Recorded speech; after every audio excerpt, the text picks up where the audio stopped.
Hey, welcome to Ad Musings, episode number 358. Yes. And we're Yeah. entering into deep summer here. We got 80s today, and we're going to get into the 90s here really soon, I heard. Yeah, next week will be Monday, Tuesday here in Michigan. It'll be high 90s, could touch Yeah. 100 in some places, they said. It's going to be, hotter than a snake's ass in a wagon rut. Yeah. So with all of this sun and outdoor work, I am super dark today. You might not be able to tell, but for me, this is super dark. Yeah, I don't get much. I've been out a lot in it, but this is about as best I get here without actually burning. So. This is seriously, I think, the darkest I've been since like 2019, since See, COVID. it's that Northern Europe DNA we had that we Yeah. learned we had from our DNA test spec several years ago. We did Yeah. on the air. So The proof is like, whenever you go up here, it's like pure oh white. yeah. Like got my Michigan tan lines going. I'm always wearing like a workout. I'm wearing my black polo shirts and that for ship, and I always wear a t-shirt under them too. It's just even with it being warmer out, I sweat enough. I'm like the t-shirt actually helps, but I like the way the polo looks. So Yep. but yeah, it's definitely going to be a scorcher next week. So Yep. Scorcher. So yeah, if you just think about it ahead of time, stock up ahead of time if you need anything that's going to keep you cool. You know. And one thing we're going to do is watching it go up to 80s. We're going to be like 88 tomorrow here in Michigan. And so we'll probably, I'm talking about kicking on the air tonight, even though it's not going to be as cool, just to kind of get it ready for tomorrow. Because it's going to go up fast. And it's going to be, the humidity is what gets me more than just the heat. Plus, the way my house is positioned, we don't really get a good breeze. So if it starts warming up and breeze hitting the back of the house, we don't get anything. It's just stale air. So, and I don't know if they've enacted this down by you, but because of our wonderful Governor Whitmer and their wonderful plans of making Michigan such a green state in the next few years, they've enacted, at least over here, a huge price changing to our electricity. If you use any electricity between, I think it's like that's everywhere. That was DTE did that. They're doing this peak pricing. Yep. Versus non-peak. I don't know if Consumers Energy is, but I have DTE, so that's ones that are doing it for sure. DTE's doing that, and I don't know. And this was coming from them. They had to actually petition for it. Of course, it passed really quick for the price raise. And it was, well, there's these peak times. We want to have this because everybody's going to be doing everything at once. And what it is like when people are getting home and wanted to watch TV and do this, do that, when they're running more stuff, they want to charge more. And then charge less when supposedly you're not running it more. So that's a lie, though. I mean, if you keep every light bulb on in your house now with the way LED lights are, we're drawing less energy if the whole house is on than what 20 years ago, like 3 light bulbs did. Yeah. We can handle the light bulbs and everything's energy efficient there. The real reason is they know we're going to be running our ACs. Oh yeah, that's the whole ACs, and then of course heat and stuff like that, and really cold winters and stuff like that. So, but so we don't run ours too much. We get it to a level, keep it good. I don't like it really below 72 for a setting because usually I can keep my house cool then. Yeah, but go from there. But other than that, let's talk about your houses real quick, and then let's move on. Yeah, so Team Titans Real Estate. Why? Because you matter. That's right. Crazy concept. We treat you like a human being. I know it's weird, but Jill and I, we have been killing it. It's this last weekend we had a house go live. We did open house. We had tons of showings on the house. Offer accepted. We've on the buy side, we had multiple buyers we were doing showings with all weekend, even as far as Vassar, Michigan, which is 90 minutes from here. So we really go all out for our clients. We had an offer accepted on the buy side. Also, there was an intense bidding war there, but we were able to structure a deal that our buyer's offer got accepted. So that was really good. So we're dealing with we're doing the home inspection later on today on that house. So we've been very, very fortunate, very busy. And here we have another listing we just acquired. So it just went up as coming soon last night, and showings begin this Friday. It's $120,000 in Madison Heights. You cannot beat this. The house, it does need updates. It needs work on the inside. You're going to, the average buyer is going to want to replace the bathroom and kitchen, those kind of things. But we've priced it accordingly to take into account the the age of items and the work that's needed. And with that said, it went on last night. We already have like 8 or 9 showings booked for Friday. We are getting calls from people, so we are expecting this to have a bidding war and to sell above this. But if you want to have a shot at it, give us a call. Jill's number 586-277-2145, and my number 586-549-6096. So go check it out. We can get you a private show. We are having an open house this Saturday, noon to 2. So if you want to go there and you need me to text you the address, just give us a call and we'll get that over to you. There you go. Excellent. All right, let's just get into it real quick and get it out of the way. Yeah, this is okay for those that haven't watched Acolyte, or if you're going to watch it, tune us out now because we're going to talk about it and get done. Because here's the spoiler: Episode 3 sucked, and it's the worst Star Wars since The Last Jedi. It really is. And we're not talking the series as a whole; it's still pretty crappy. But this episode was stupid. This was the pinnacle episode on why May is the way she is. Well, guess what? It's her own damn fault. The Jedi didn't do anything. The Jedi weren't the bad guys there. The whole time through it's just these younger versions of Osha and May, and they're whiny little brats being raised by witches on this planet, similar to the Dathomir witches we saw in some of the other Star Wars iterations, but nowhere near as good or as cool. They are supposedly going to be ascending. Of course, there's no men there because these witches work just like the Dathomir witches. But you have the one main character. You have the main one is the head witch, and she's kind of the mom, and then the other mom who was the surrogate that carried them, because they're implying that these two were created with the use of the Force, that there was no man involved. So they were stealing lines from. I have this thing. They're stealing stuff from the Star Wars and bastardizing it basically. So they stole lines from Shmi's side where, there was no father. It just happened. It's basically what they implied. And I think they're trying to latch on to nostalgia through these lines, but the writing is so horrible and the story is just so shallow that there's not.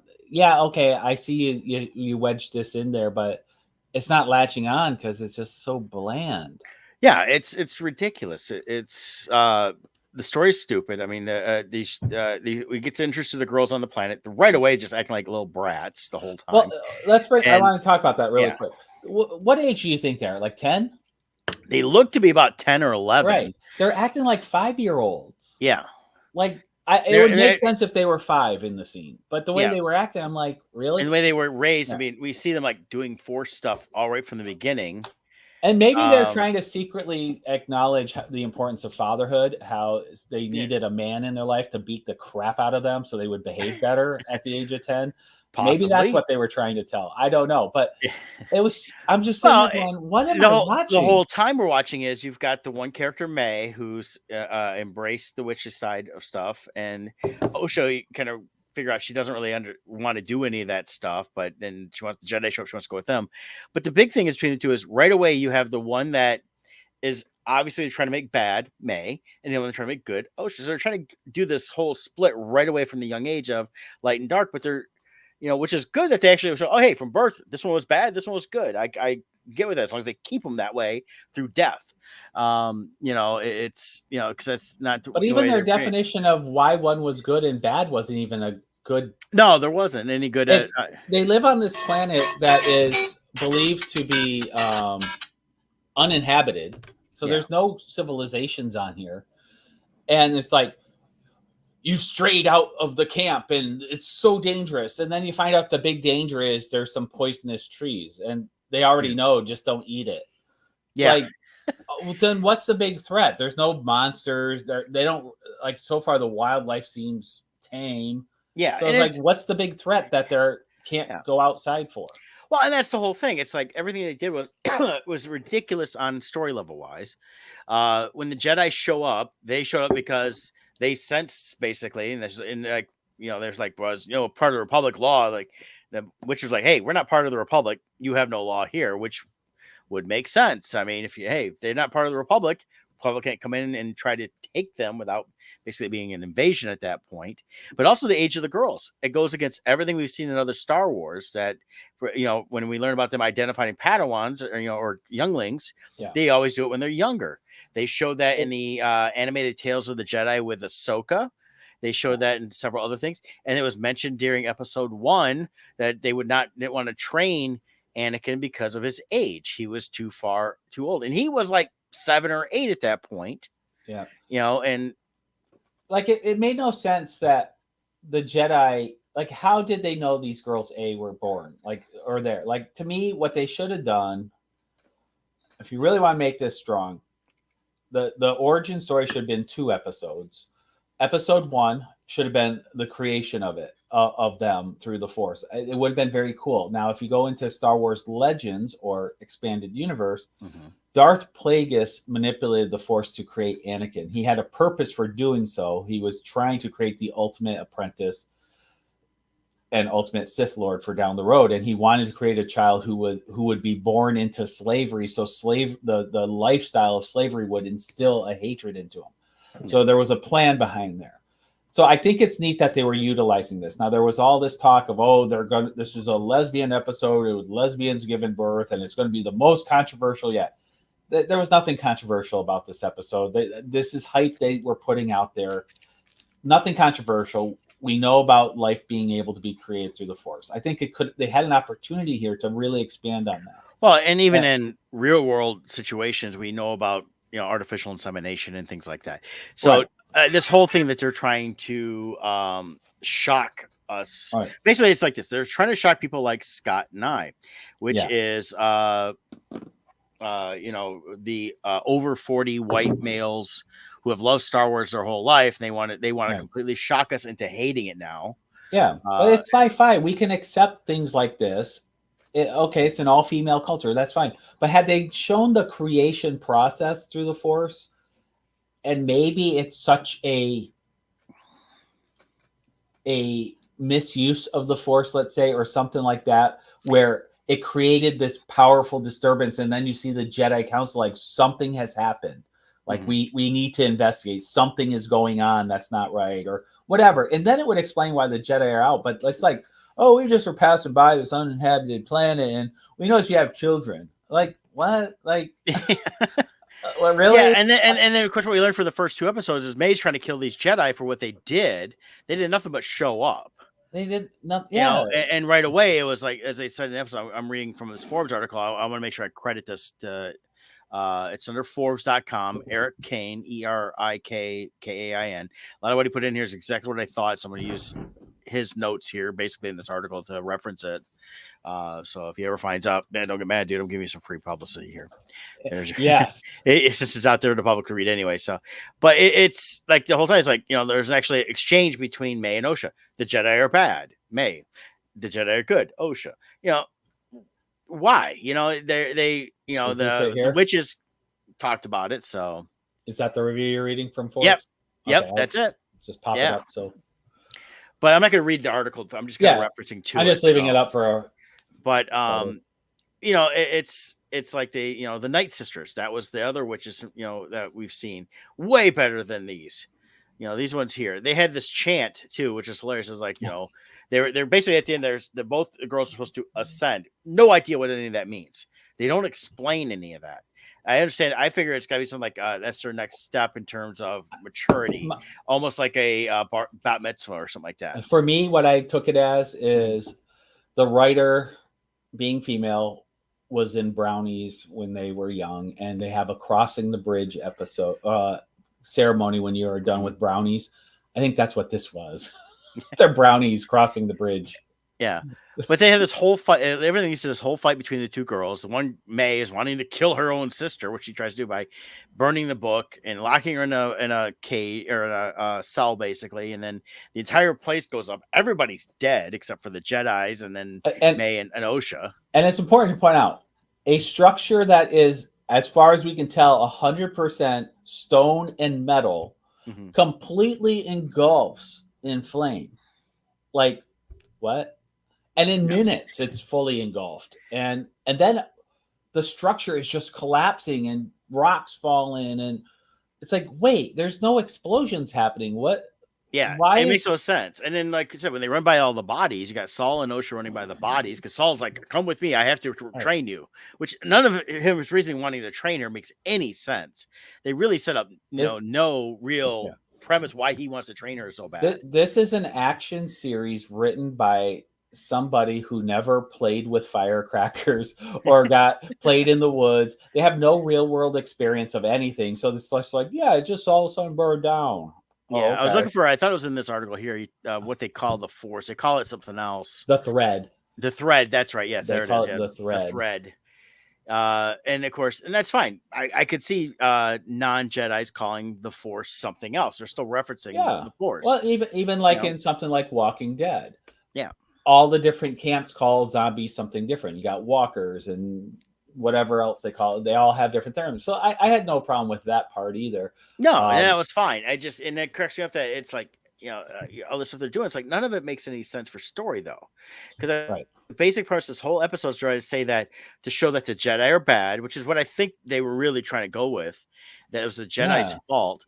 Then two is, and that's why May is trying to wipe them out, and that's why she's bad, but almost trying to insinuate that she's really not bad because she was really one of the witches, where Osha's the bad one because Osha wanted to go with the Jedi to learn and see she had aspirations to Right. see the galaxy and stuff like that. She had the aspirations of what a youngling should have.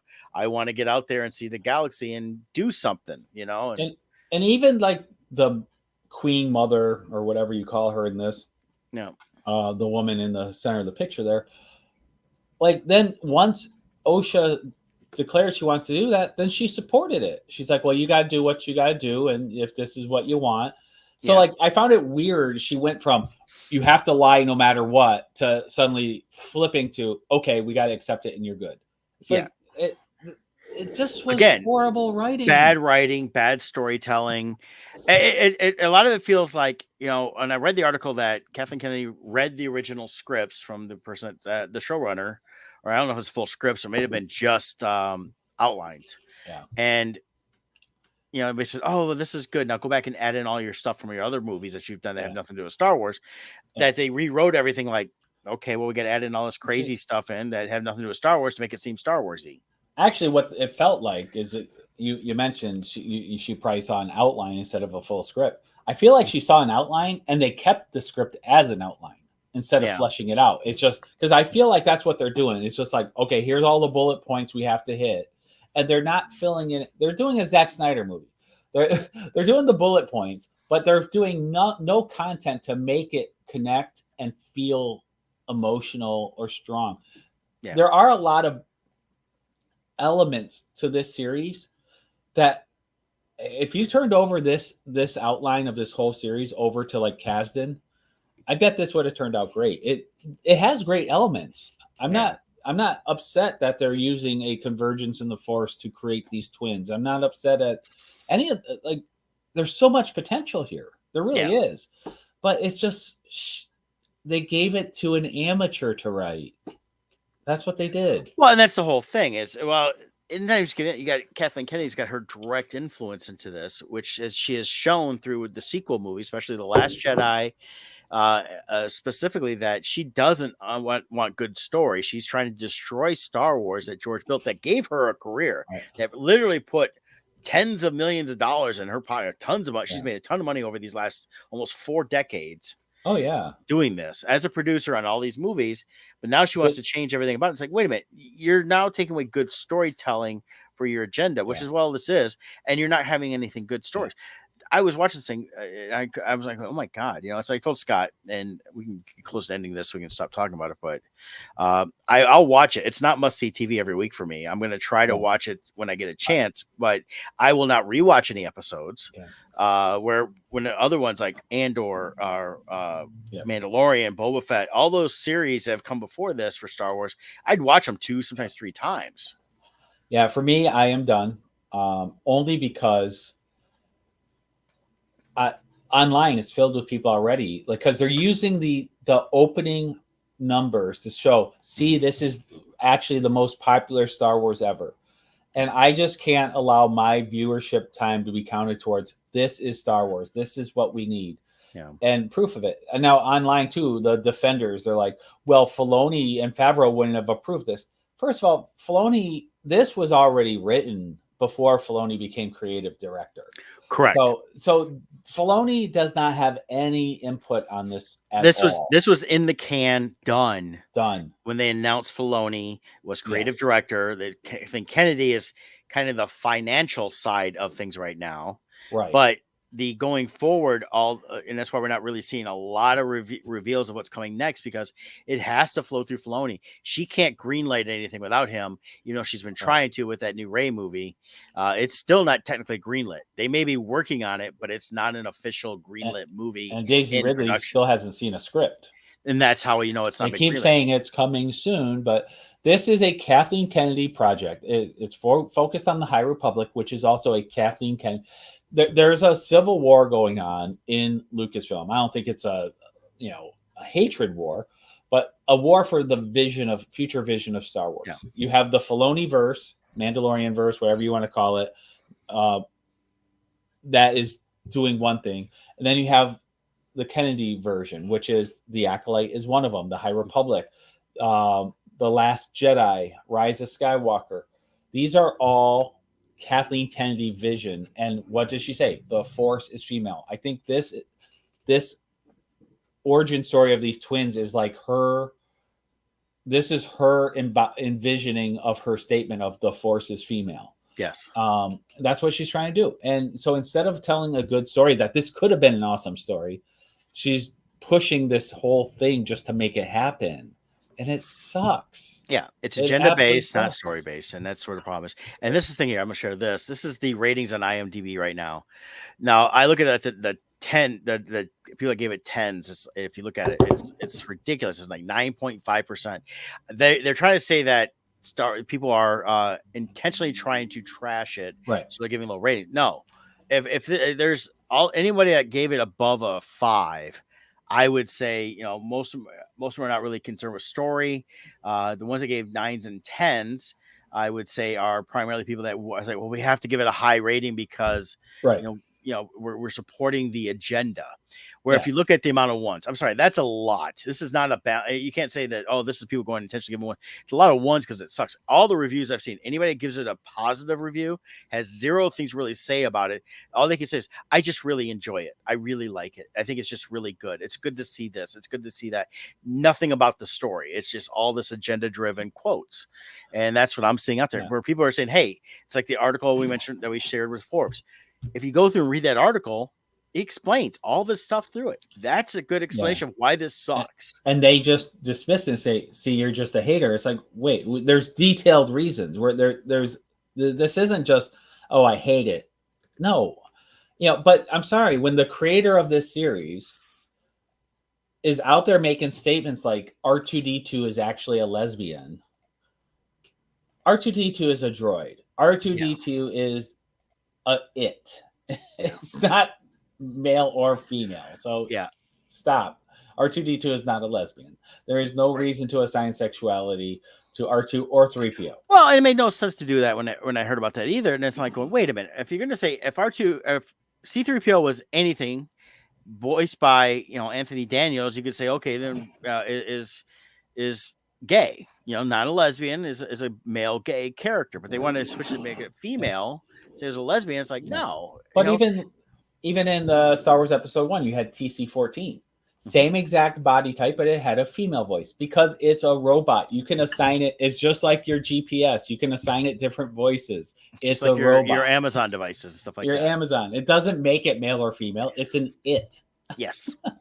It's a true it, but it's ridiculous on It's that. an it. But yeah, the chant though, they had in that class. The last thing I'll talk about is correction, because I'm watching this thing go, this is like the stupidest chant. They go, the 1 of this, the 2 of this, and I've seen comments people go, that's from the Charmed episode, the 3 of whatever, the and then I was like, Power 3, and all I can think of was this. From Robin Hood Men in Tights. That's what it sounded like to me. Oh man, it makes no sense. So here, I'm looking it up here. So the Power of 3 spell, it's called. Yeah. And I'm trying to see if I can. I hate commercials on YouTube. I know. It's everything you do. So I know. Hold on. Let me pause it. Okay, so it's 4 minutes long. I want a 4 minute long chant. Anyways, they have their power of 3 spell. Um, here, power of 3, blah blah blah. I'm trying to see if I can just see the typed out version. They cast a spell, the power of 3. I'm not seeing it written out, so forget it. I've Yeah. already lost interest. I never got into Charmed anyways. I've watched a couple episodes. Yeah, I thought it's one the of acting. was that CW? And it was the early 2000s. Acting was horrible. Yeah. Really didn't care for what I saw. I just couldn't get into it. So I know there's some people that just love it, and that's fine. Because there's things I like that other people don't, but like good stories. Yeah. Mhm. But yeah. So I mean, it's just a horrible thing. This acolyte is. So we probably will not be talking much about it going forward on musings. That will definitely reduce the amount of exposure Complaining, we get to that. Yeah. complaining by us. Oh yeah, we'll complain often. I would tell you, yeah, you Yeah, should have saw this episode. It sucked balls, you know. yeah. So I want to see how bad it ends because that's how Well, bad it is. It's if, just, if somehow Brett, since Brett's going to watch it, if Brett lets me know he feels it's redeemed itself, I will go back and watch it. But I don't feel there'll be any yet, redemption. The only thing I think is if there's something I feel you need to see because it's kind of cool, I'll let you if know about that. Redemption and story, I don't see how there can be at this point because they've already set up the that setup is bad, May's reasoning is bull. There's yeah, no reason for her to be wanting to kill all these Jedi other than the fact that she's just a right, narcissistic child that grew into a narcissistic force user yep. who's going to explain. I want to see who they explain who the force user is because really looking at that poster, there's stuff going on. I'm thinking, it almost looks like it's May herself. I'm thinking May herself is I, her own in her head narcissistic person so I bad think that it's going to be the she drunken manifested it. smuggler guy. I think he's no, I think he's I don't think it's gonna be him. And the reason is I think they're trying to make it seem like that. I really think it might be her, that it's all in her head. That she's just such a nut job that she's a twin that also split in her own head. It That could be. she's visually seeing this. Here's why I disagree. Yeah. I don't think they're writing good enough to think that deeply.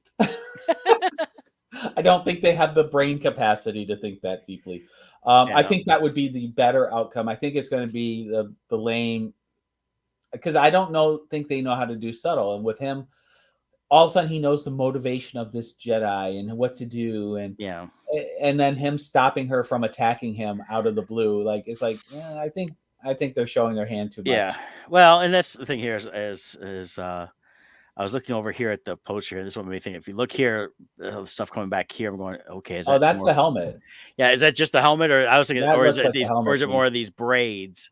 But even like you said, how they keep stealing lines from everything else. There's nothing original here. That's just Kylo Ren. Yeah, that's all that is. It's like, I don't know. It's not even a good Kylo Ren, which Kylo Ren wasn't even a good. Yeah, but Kylo Ren. So quick recap. This is why Acolyte is unredeemable. This should have been the easiest episode for them to make engaging. It is the catalyst for everything happening. They came up with an unbelievably lame reason for the revenge. Mm-hmm. Unbelievably lame reason why all these Jedi are so guilt-ridden. Unbelievably lame setup for this whole cult and how they died. Like everything is just so shallow that if that's the whole catalyst, how do you make the rest good? And I'm sorry, what is going on with this Wookiee? It's so bad, the Wookiee. Even though it's that Peter who played Chewbacca. And one is the costume is horrible. It's ridiculous. It is. It looks like a Wish costume. They're not doing anything with it. He's like, does a couple of things, but it's like he's not even a good Wookiee. No, he's not. The Wookiees. You look at all the Wookiees. Go back to what they used. I mean, for the prequels. You go Episode 3, when they're on Kashyyyk with Yoda, and you've got Chewbacca and a couple other Wookiees there. They look great and they run great. I mean, I and they spent 180 million on this series, so they have money. So don't give me this idea. Oh, maybe they didn't have the budget. No, 180 million for 8 episodes. They had plenty of money put it because the sets are crap. They're all, as like the article says. I felt this from. It's all claustrophobic. Mm-hmm. And it makes no sense on everything they're doing, and it looks like they're going as cheap as possible on some of this stuff. Yeah, the body language comes across as a human in a suit. It doesn't feel like a Wookiee. And their writing is so bad, even the Wookiee dialogue sucks. He just has to grunt and growl. And it's like she walks over to him. He just looks like, huh? Yeah. And then she walks away. It's like, what was that interaction? Like, yeah, there's, I mean, we learned from Chewbacca, and even in like the Solo movies, like Wookiees, they talk, and they're Wookiees, and so he should have been chatting a lot more. He may not have been, speak English, but they can. Most of them would be able. The other Jedi would be able to understand. They all act like he was just kind of like hired muscle to stand back. Well, here's a secret a lot of people might not know unless you're more hardcore like us, is there was actual dialogue written for Chewbacca. And Peter Mayhew would actually speak the dialogue in the scene so actors could react to the dialogue. And then they would dub in the growls later. So there was actual conversations written for him. Yeah. I bet in here, insert growl. I bet that's all that they had. Probably. Yeah, she probably didn't write any actual dialogue. Just grumbles or gives a look or this or that. Doesn't want the Wookiee to speak at all. Yeah. But George always wrote actual dialogue for him and R2 also. So that the actors would know what the interaction is to play off of. So, well, I mean, there you go. You look at Kurziten from Boba Fett. Mm-hmm. That was a good Wookiee. Oh, yeah. Awesome Wookiee. Yeah. And it felt like a Wookiee. Yeah. And that was played by Carrie Jones, was the actor in that suit there. But yeah, it was like, come on, it's that they did a great job of they had voice stuff like that going. Movement was Wookiee and everything else. I mean, again, established character creatures, and they're not utilizing them right. Yeah. It's fan fiction on a low level, but a high budget. So besides that crap, what else did you do this week? There's one story that's been popping up. I wanted to, I thought I shared it. Let's see. Here we go. Ian McKellen's been doing some interviews, and they're bringing up that, I guess, I didn't know if it was official or not, but they are doing a new Lord of the Rings with Peter Jackson called The Hunt for Gollum. Okay. Yeah, I've heard about that. Yeah. Yeah. So he said right now it's early on. There's no script, no offer. There's no plan as far as that's been presented to him. But supposedly this has been, at least in the early stages of being official, is what I've heard. I don't know if that's true or not. But they asked him if he'd be interested in returning as Gandalf, and he said if he's still alive, he would love to do it. So, Jill and I just actually watched this last week, The Hobbit: The Five Armies, which is good, but I shouldn't say good. It's okay. The Hobbit movies all three were just okay. They're beautifully done, like in the Lord of the Rings style. But as stories and everything else, they added stuff in from the books, I guess. And, and they were just okay. I can watch them. To me, I've only watched them maybe a couple times here and there over the years since I've seen it originally, but not. It's one of the things I don't probably. I don't pop Lord of the Rings up very much either, only because it's long. It's so long. I did rewatch all three movies 2 years ago. Now I was watching them, but it took me like 2 days or so to watch each one.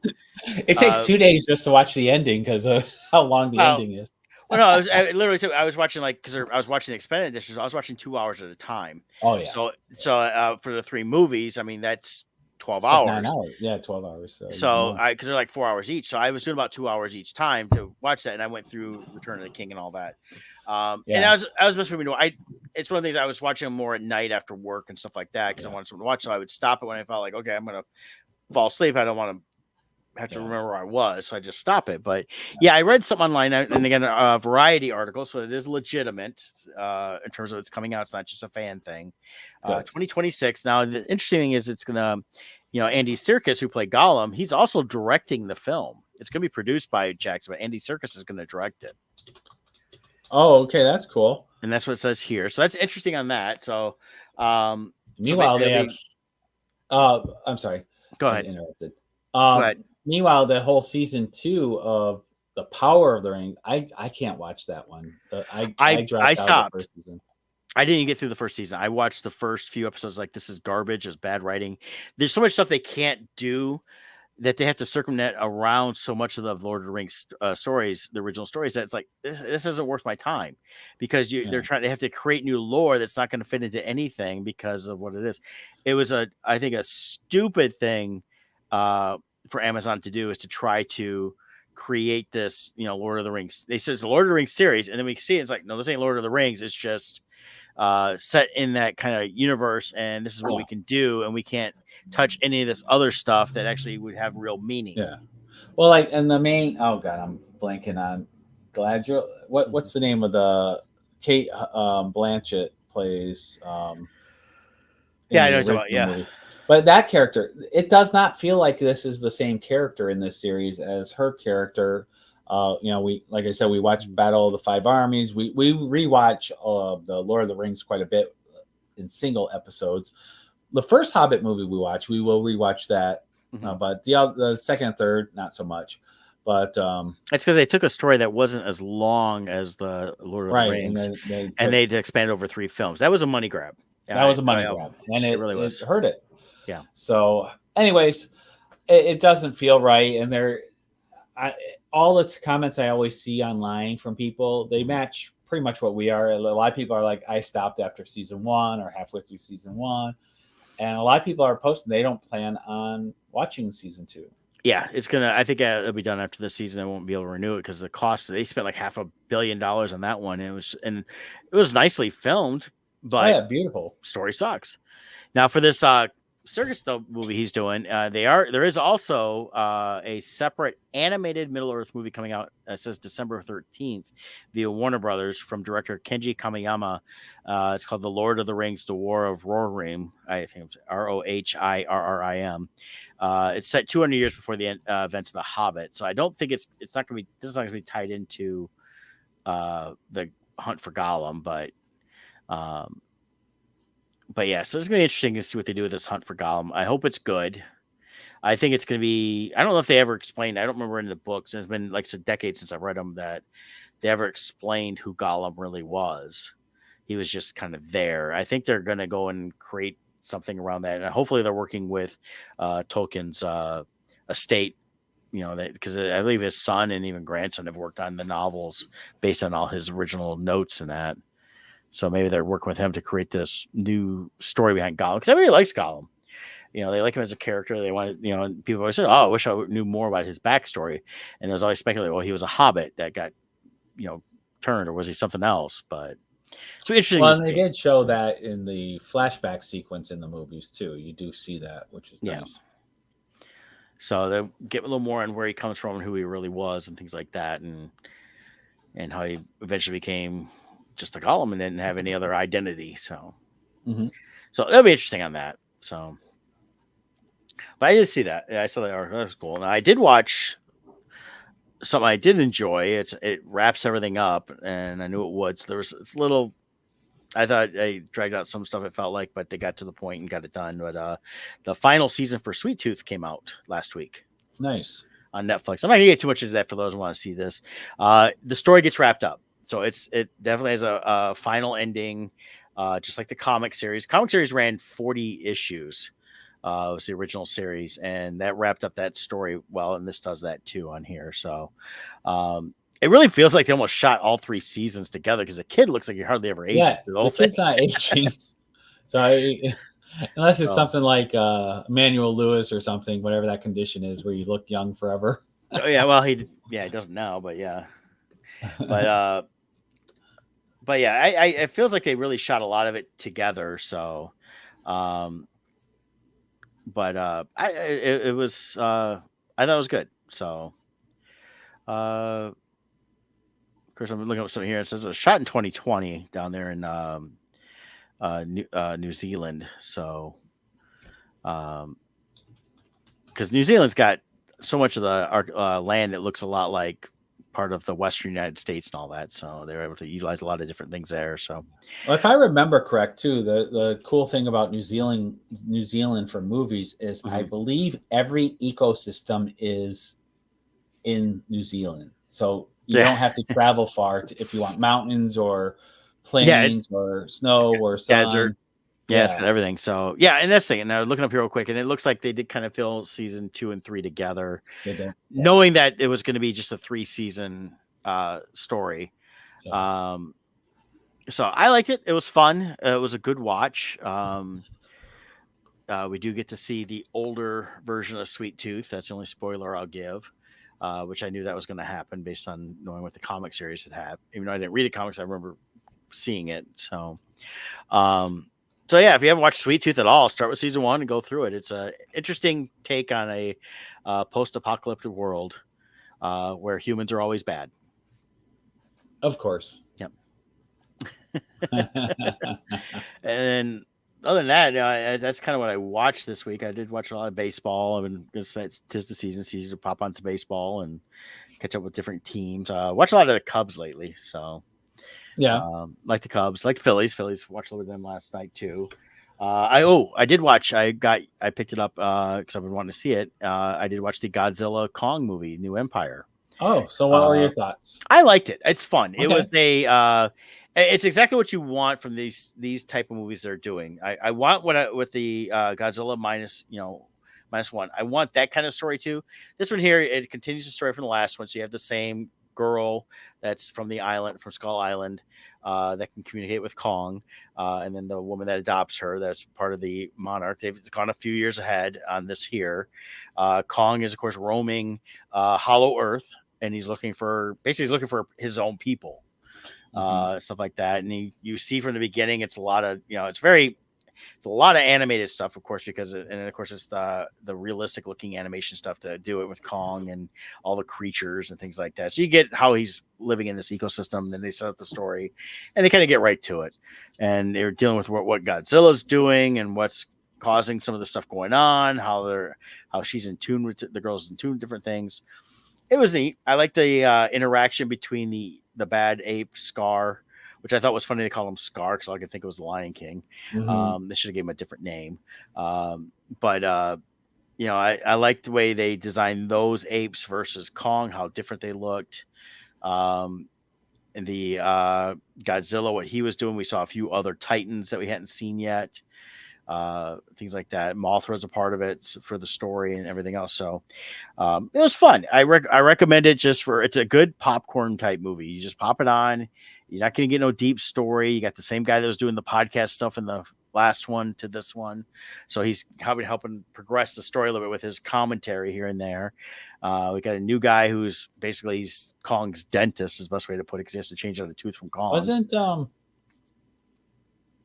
Wasn't Eleven from Stranger Things there? What's her name? She was in Godzilla, the early Godzilla films. They haven't returned her back to No, she's not come back. Because she was tied into with the character's dad with Godzilla, and this is really following more Kongish, even though Godzilla's around. They're just not dealing with that aspect anymore. When they went to the Godzilla versus Kong, they switched, I think, focus of who they're going with. What about that little girl who could communicate with Kong? Yeah, that's what I just said. She's in the film. Oh, that's her. Yeah. She's from Skull Island, so she's the one that can talk to Kong with the mental stuff, and then we learn more about her group of people because there's a group of them there in Hollow Earth they find. So it was fun. Like I said, it's there. These films, like from the in this American versions of the Godzilla Kong stuff, it's I don't expect deep stories. I like seeing the monsters, I like seeing the battles. It's kind of more of a basic story, too much on that. But you are seeing where I did like is they mentioned about like Kong is they basically say Godzilla is kind of become the protector of the earth against the Titans. Realistically, he's the king of monsters. He's going to wipe out other Titans that show up. His turf is the earth. And, so he's not protecting humans. You can tell he really don't care about humans. He's like, you guys, and they get into the lore of that Godzilla was, one thing, and then Kong and the monkeys were supposed to be protecting and the apes were supposed to be protecting the human side, and it's just kind of a mix on stuff like that. But realistically, what it boils down to is big, and they don't care who gets in their way. Surprised they haven't gone down the road of like Pacific Rim, having somebody build a giant mech to be with them. They did build a giant arm. Did it? Yeah. So when you see Kong with the thing on his arm, that was built by humans. Yeah, they built that, then they canceled the project because they didn't want to give him that kind of power, but they already had it in Hollow Earth, so it was a great excuse, like, oh well, we already did something here. Let's go get that and give it to Kong, and we'll fix him up a little bit. So I mean, there's all those typical, like, we'll just throw a couple lines of dialogue. We're gonna do this, and here's your giant spider. Right. Well, here's the thing, with movies like this, you can make, we're always talking about writing and the importance of writing. Mhm. It's okay to have a movie that's purely meant to be action and nothing else. Just don't take yourself too seriously. If And you're a this, popcorn movie, admit you're a popcorn movie. That's and all. that's what this is, and that Yeah. truly, that's why it works. I mean, Right. this is what in some movies should be. It's like you just want to go and for a couple hours you're entertained and you're seeing some really cool shots, Right. and they have a basic story to move everything forward, so you're not Right. bored. But Yep. then, when it gets down to it, here comes the climactic battle Yeah. scenes. And it's kind of cool how they get to it. And Right. you have, Kong trying to So, communicate with Godzilla, getting him right. down to Hollow Earth so they Right. can take on these apes. So an example of where you go wrong with that Mhm. is Zack Snyder. He Yeah. wants to pretend like he's making something epic. You're just making popcorn movies, dude. Just stick to that. 300 worked because it didn't pretend to be an Oscar-worthy thing. Now they're releasing the Rebel Moon director's cut. It's like it's such a Yeah. predictable I was path. just pulling it up. It's August. It's coming out Yeah. already. I'm going, And wait a minute. nobody wants it. When you read about the initial thing, he had complete control over it in the first place, and it was already way too long. Right. And he claims, well, this was going to be my Star Wars movie, but since I couldn't do Yeah. Star Wars, I did something else. I'm going, it's a crappy story. And I mean, all the I still comments, haven't watched part 2. I just cannot yeah. bring myself to watch it. But it's gonna be a 4-hour, Yeah. or it's gonna be in the vein of the Snyder's 4-hour director's cut of Justice League. Yeah. So what it means is he's inserted 3 more scenes of ultra slow motion that'll take up about an hour's extra time. Oh, that's what it says here. It's gonna be close to an hour of extra content. It says it in this Right. article here on Variety.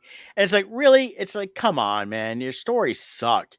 Nobody, I mean, Yeah. it was he ripped off Seven Samurai / Magnificent Seven for the idea. That here comes these bad guys gonna wipe out this village. There's no reason to like anybody in this film. Right. The storyline was just crap. It's garbage. As recruiting this team, I'm going watching it going, my God, this is Seven Samurai / Magnificent Seven. Yeah. So just admit you're a popcorn movie. Stop trying to give us something deep and meaningful. Yeah. Just stick to the popcorn. 300 was brilliant. It was great. I Well, can rewatch it the over and over reason again. 300 worked is because he had to base it on the graphic novel, which was Correct. not true history either. It was That's all true. fictionalized history, Right. Stuff like that. And with that, it worked because he could do all that, the slow mo and stuff like that, and take a short story, which is really what it was, to make it that hour and a half long thing. And the other reason why it worked is his style of action with the slow motion scenes put in. It was unique at the time. He has overdone it. He's gone to just like Guardians of the Galaxy. Now it's like, okay, how many slow motion walking scenes with everything blowing up is there going to be? It was cool in the first one. Yeah. By the third one, it's like, again, less is more, guys. So yeah, anyways. It's just like they did that 300 Rise of an Empire. I have it actually. I own it on digital, not because I paid for it. I got it for free in a group of movies, and so it's on there. I still have never watched it. I just can't bring myself to watch it. I'm going, well, the first one they kind of wrapped everything up. Why would I watch this again, where they're going after Xerxes again, and it makes no sense. And it's just a way of, well, we made a ton of money, so let's do another one. It's the only thing you can do. So, and it's based on the book Xerxes by Frank Miller. I mean, it did like 337 million at the box office because everybody's going to see everything bad. Right. Of course, the box office past weekend, it was Bad Boys doing almost 60 million. So, and the biggest thing I'm seeing is clips of, when you walk out of the movies after seeing Bad Boys, loved it. And there's Will Smith because he saw it with you. And I'm going, yeah, of course he is. He's trying to get fans to interact with him so we can get on. He's trying to wipe out what happened 2 years ago. Yeah.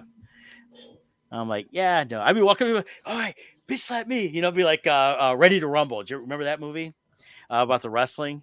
And it's like, yeah, Cromie, King Cromie. I'm like, oh yeah, bitch slap me too. Oh, it's awesome. Will Smith slap me. Now that you say that, bitch. he does have, if he started doing Comic-Cons, if his career crashes, he could say, I'll slap you for $50 and have it, and people will probably line up. Yeah.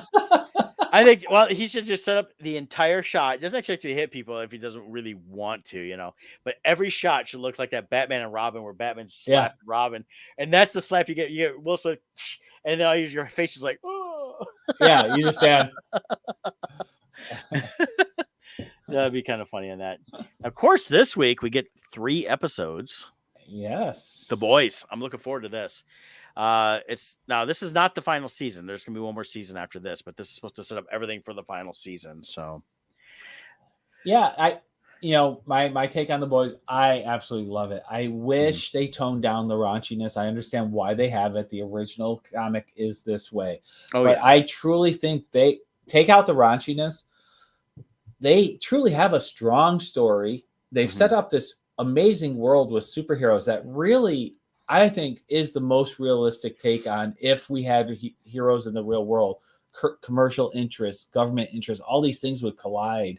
And the way they portray it, I think, really is the most realistic take of superheroes in our world. Yeah, I think with this season here, I wouldn't be surprised we see less of the raunchiness and more. It's gonna be very gory with blood and everything else. I think we're gonna see a lot more fighting because the boys themselves are now coming up to where they're actually going to try to start taking down Homelander in the 7. So, well, and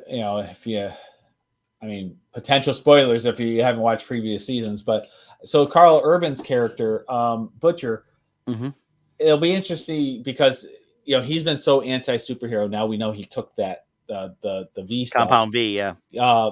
And now he's got the superhero. Is he going to get power drunk off of that? Is he going to become a bad guy? Is he, it'll be, and then we know there's also physical side effects that he might have to pay a consequence for. So it'll be interesting to see where his character goes right in this season.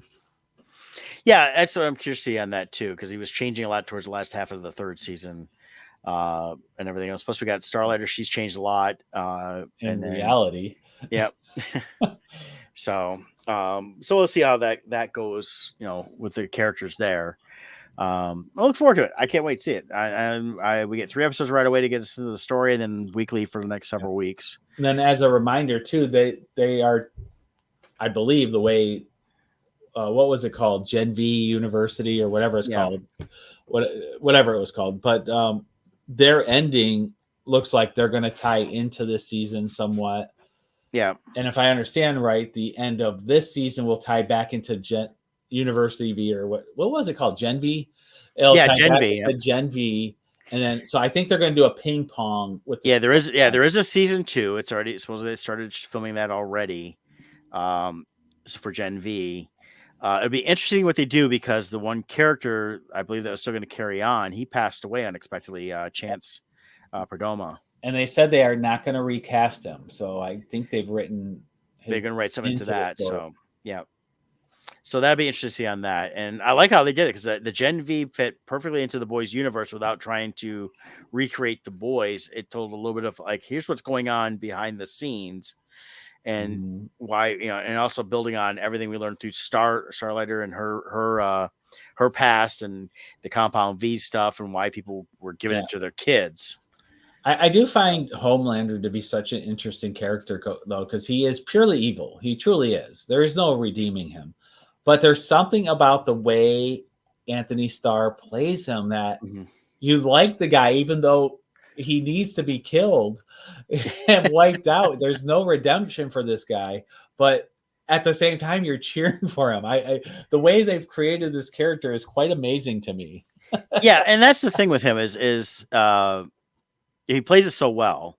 Yeah. But they did even in the comics for the character, they really, they had the public persona, which they've slowly been degrading through the seasons. But he was basically the Superman. He was the one everybody looked up to. He was the most powerful super.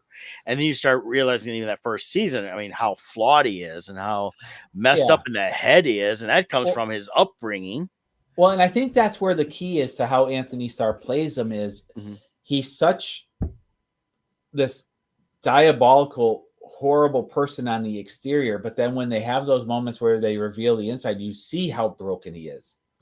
And he doesn't even like himself at times. And so it's this amazing acting job by Anthony Starr. I don't know how many people could pull that off because it's such a subtle thing. Yeah. that it makes him a character there. I don't see how they redeem the character, so he has to have a horrible ending.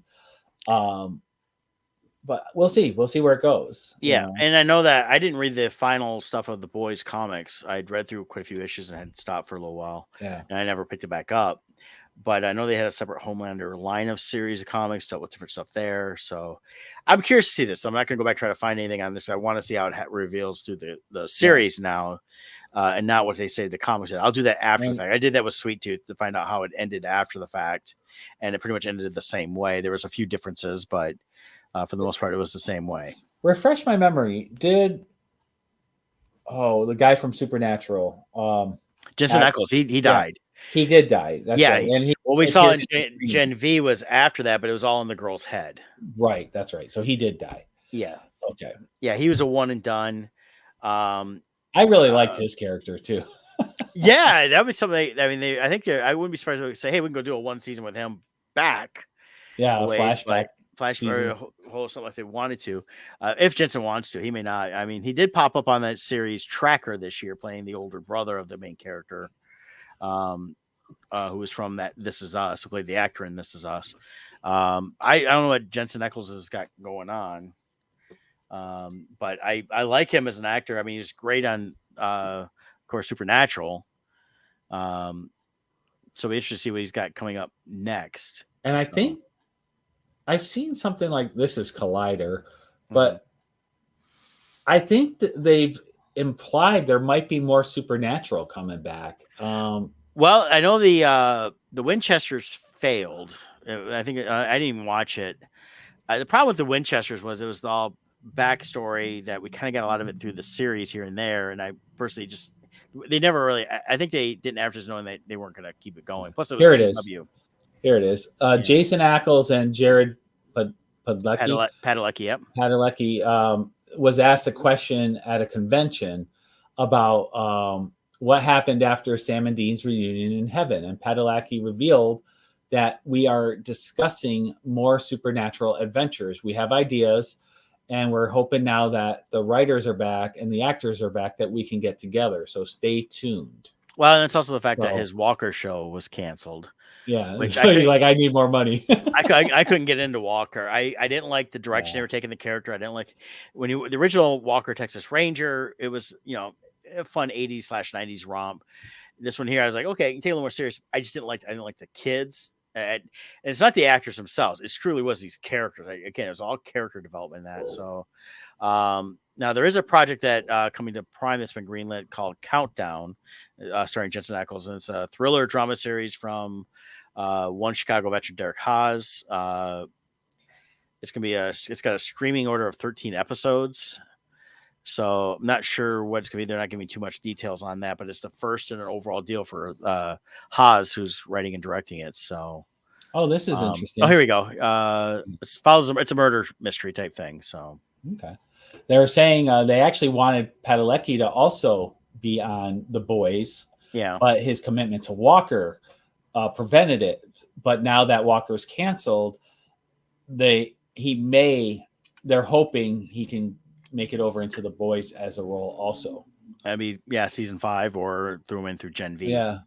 So yeah, I mean, it's just see.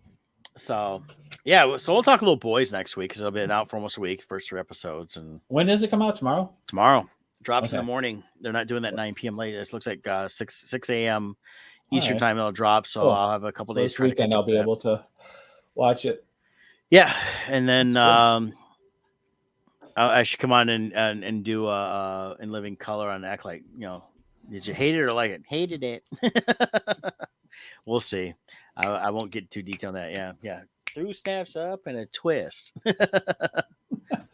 So ridiculous, but it's a shame. It's a shame that there's just not better stuff out there. Heck, this morning I wanted to watch something, so I ended up going back and watch the greatest classic out there with the greatest song ever, Euro Trip. Scotty Doesn't Know. Actually, while I was working. So we have The Boys come out, but there's another. Wasn't there something else coming out this week that was also good? I'm not sure. Let's see here. It's funny because it's summertime and they do like to drop stuff quite a bit. Let's I see thought there was here. something. I thought there was something else coming out next week that I was like, oh, I gotta remember that. But maybe I'm wrong. I don't know. I'm not sure, so we'll have to see that. Oh well. Let's Uh, see. June. Inside Out coming out soon. That's yeah, the I'll be new. going to see that next Tuesday, so I can give a Awesome. spoiler-free review on that. Um, and then let's see here. See what Entertainment Tonight says. Oh, House of Dragons coming on Max. It's starting up. That's it. That's it. Yeah, I don't I have am looking Max. forward to that. I don't have Max, so I'm gonna have to get Max and watch that again. Yeah. Because I liked that. That starts up on June 16th, so Sunday, There you go. Yeah. Father's Day. So I did enjoy that first season. That was good. I did. I did too. They really that it was hit and miss. I mean, with the way the ending of the original series went, it was like but I think they hit a home run with last season, and we'll see where it goes this season. But I feel very optimistic. Yeah. No, I think it looks. I think it should be good, and they've got a lot of stuff they can deal with where they don't have to worry about how Game of Thrones ended. Which I was thinking about that the other day. Is like, did we ever? We never, still never got that final book from uh, Martin No, on. he's still writing it. Yeah, and it's been how Winds of many Winter years or now? something. So yeah, so and it's been how many years now since that ended? You know, Winds of Winter. He keeps it's- talking about how it's coming, and it's like, yeah, and it's been what 5 years since the end of the series, yeah, 2019. I think he reached success that he was never supposed to reach, and wrote a story that was way bigger. And now that he's, and even I can identify it on a tiny scale, like Crimson Shadows, like Yeah, writing the story. I'm now writing the ending, and it's like, okay, so right now I'm mapping out everything that was. I had to make a chart of every character. Where are they at? Where were we left with them? mhm, Where are we going? How am I going to tell a good story? So I know the basic journey, but now I have to make it work. So it's like, okay, I need these people to come up to this place so they cross paths. It's a lot of work. And he wrote a yeah, story that was amazing with insane number of branches. So yeah. I think he's scared.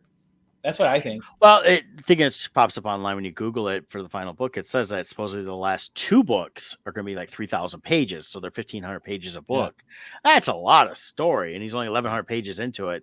It's like, but at the same time, it's anybody gonna really care when it comes out. You know, I think the biggest problem is that he didn't get the books out like he should have for these stories to be coming out as series like they were. My theory all along was he wrote a story that outgrew his ability to Mhm. bring it to a close. And I truly think he was hoping HBO was going to give him a, a good ending so that he could just expand on that and use that as his outline. I could That's see what I that. think. Problem is the guy showrunner stopped listening to him on the story and then Mhm. had to create their own, or he stopped talking to them, whichever one story you want to believe. Well, But come to find out that when they had no real story to deal with, they really didn't know how to write a story. Well, not just that, but they also gave up on the story. They were Yeah. tired of working on it. They were getting huge opportunities from Star Wars and other franchises, and HBO Mhm. offered them a full season to wrap things up, and they're like, "No, we're good with a half season." And they just crammed it all in, brought it to an end. They did not. It wasn't their baby. They Yeah. didn't care if it was good or not. They were already counting their money from other franchises and wanting to move on. Yeah. That's what happened. Yeah. And it's a shame because, my thing is this is like after they basically said, well, we don't give a crap and they crapped on it, Yep. then they lost everything. They Oh don't get yeah. the Star Wars Yep. movies. They don't get this, Although, we So still suppose they're getting a Ryan Johnson trilogy at some point. it's been canceled. That's the only one's putting it out just Kathleen Kennedy and I Hillary. They know. talk about it. Yeah. We're still talking about it. Yeah. Well, it hasn't been canceled officially. It's like, yeah, but I don't think it was launched officially, so I don't think it needs to be canceled officially. It just didn't happen. You can't cancel something that didn't start. Right. So it's just But they were going to have a trilogy also, the ones from Game of Thrones and all kinds of stuff. So we'll see where it goes. I don't know. yeah. But I'm excited for House of Dragon. I'm excited for Boys. So we got some good entertainment here with quality writing. Oh, that's right. I was looking up the showrunners, and this is why it sucks. Besides, it's just a stupid story. Is it looks like they were announced to write and executive produce the Netflix series based on the Three Body Problem trilogy. The So writer for what? Acolyte? Yeah, no, the two showrunners for Game of Thrones, David Benoff Oh, they're and Weiss they did Three and Alexander. Body Problem. Yeah, it says they were. It says that this one on Wikipedia. And before that, their first project with Netflix was to direct a stand-up comedy special for Leslie Jones. So, yeah, that's Let's see here if they're tied into this. It was a Chinese thing too, which got me. So, that was the original story. So yeah, if they're the ones that are doing that, um, so and then they did produce that Metal Lords, which actually was pretty good on Netflix. That was a fun movie, but again, it was a different writer, different director, so they just names attached to it. Yeah. So, yeah, so they are writer and executive producers, co-creators. They wrote 4 episodes of that Three Body Problem. That series sucked. I don't care where it goes from after the first season because it just sucked. Yeah. So yeah, so obviously they can't tell stories. So even when they have source material. Weird random fact. Do you know what the Three Body Problem actually is in real life? No. It has to do with, so when you have gravitational forces between two bodies, like a sun and a planet, and then there's a third gravitational force like Jupiter, and how those gravitational forces offset each other to. They actually, they have that in that. Do they? Yeah, that's where they get that from. So, because like the main question is, why doesn't Mercury get sucked into the sun with how close it is to the sun? Because Mercury being so small, the gravitation of the sun should just suck it in. But Jupiter is powerful enough that every year, however often it passes, the gravitational of Jupiter pulls it just enough to keep it from falling into the sun. Yeah, that's why it wobbles around the sun and not a direct circle. Yep. So that's the Three Body Problem. Yep. Yeah, they deal with that during the thing, and it also has to deal with transdimensional whatever. So, hey, we'll talk little boys next week. Figure out some other stuff to talk about. And House Dragon. Yeah. If I don't get a chance to see it, we'll just fun stuff to talk about. Yeah. So, but hey, to all the dads out there, have a happy Father's Day. Oh, that's right. And we'll see y'all later. Bye.